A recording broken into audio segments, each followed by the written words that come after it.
Acostumada a caminhar sobre certezas, a Juventus passou a duvidar até mesmo do próprio espelho. Depois de Thiago Motta, Igor Tudor também não resistiu à avalanche de 2025, mas quando Luciano Spalletti, o homem das reconstruções silenciosas que devolveu alma ao Napoli, entra em cena, a esperança reacende a chama até então apagada na capital do Piemonte. Esperança essa caracterizada na figura não apenas de um recomeço, como também do começo de uma nova era.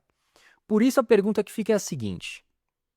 será que, após tantas quedas, a Juventus conseguirá se reconhecer novamente com Luciano Spalletti no comando técnico da equipe?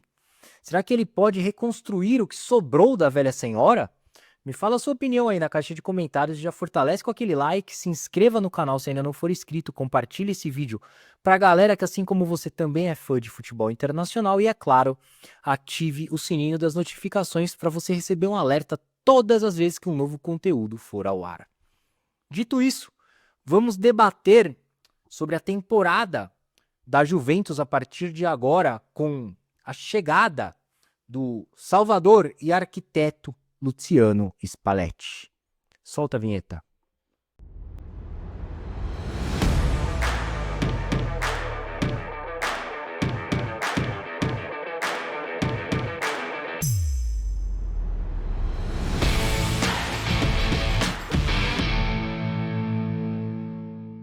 Uma vitória e 2 empates, sendo o mais recente deles contra o rival Torino no Derby della Mole. Assim começou a trajetória de Luciano Spalletti na Juventus, que por sua vez já enxerga a temporada 2025-2026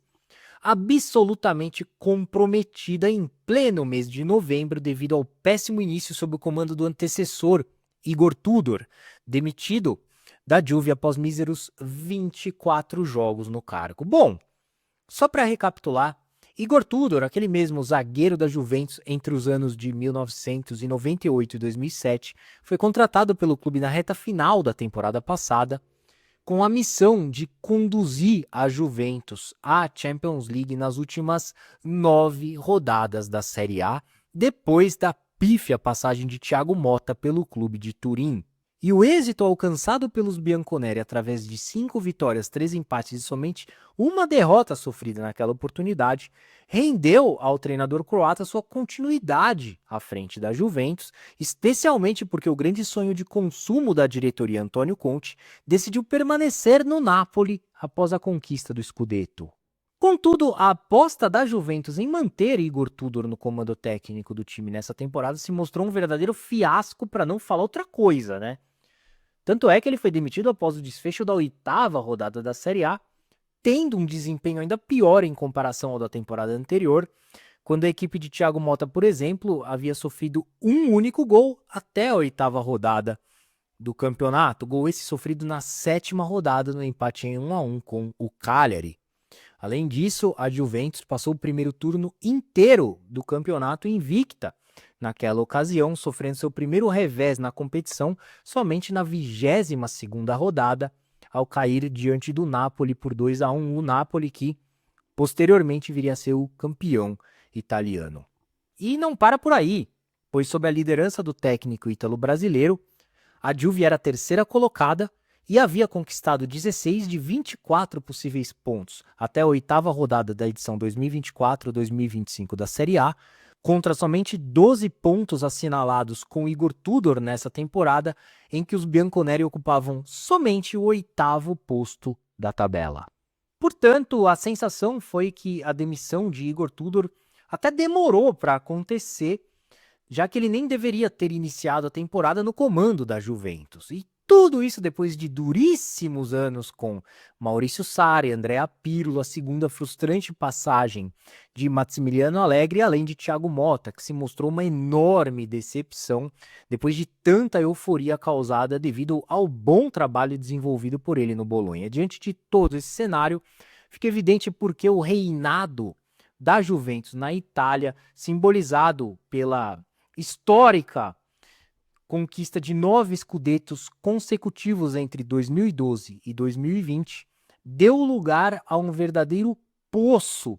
de problemas que se mostra cada vez mais fundo pelos lados de Turim. Não à toa, desde o fim daquela inédita sequência de títulos há 5 anos,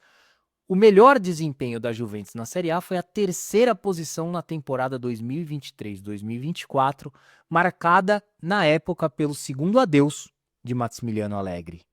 De qualquer maneira, apesar do decepcionante trabalho de Igor Tudor, que jamais esteve à altura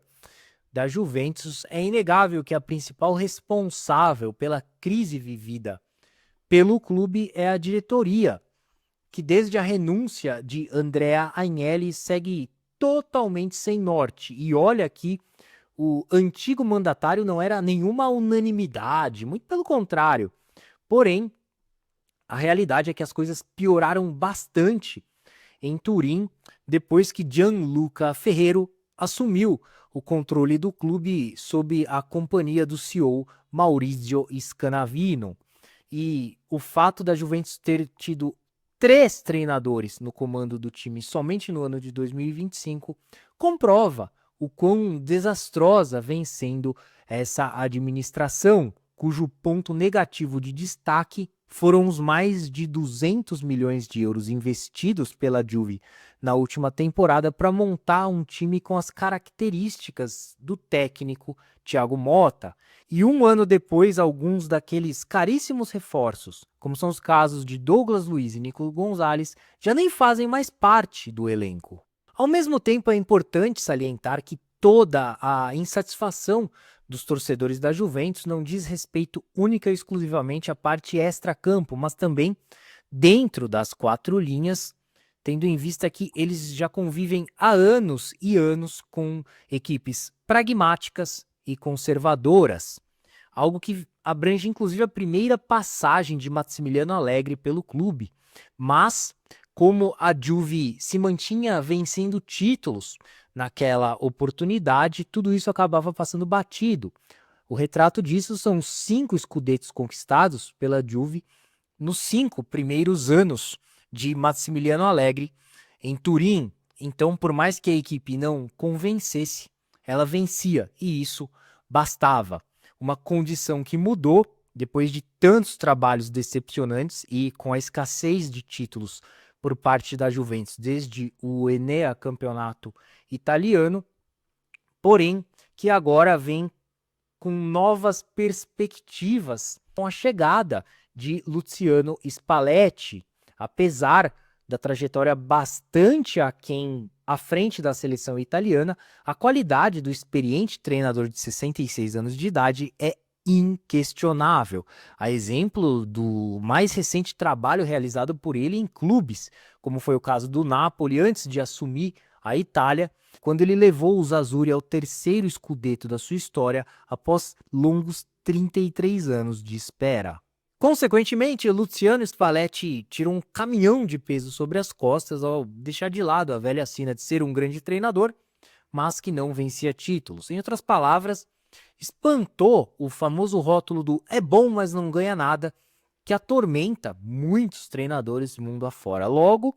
ele desembarca em Turim, trazendo consigo a esperança por dias e por um futebol melhor. A Juventus, por ser adepto a um estilo de jogo ofensivo, vertical, intenso e de alta pressão, o que explica, inclusive, por que o ex-treinador do Napoli mal chegou e já promoveu algumas mudanças significativas na Juve. Embora o sistema tático predileto de Luciano Spalletti seja reconhecidamente o 4-3-3, ele vem armando a Juventus com 3 zagueiros nesse seu início de trabalho no clube de Turim, até mantendo a velha tradição da Juve de ter equipes com 3 zagueiros, que fez tanto sucesso ali nos tempos de Giorgio Chiellini, Leonardo Bonucci e Andrea Barzagli, com Gianluigi Buffon no gol, todos formando uma defesa praticamente intransponível.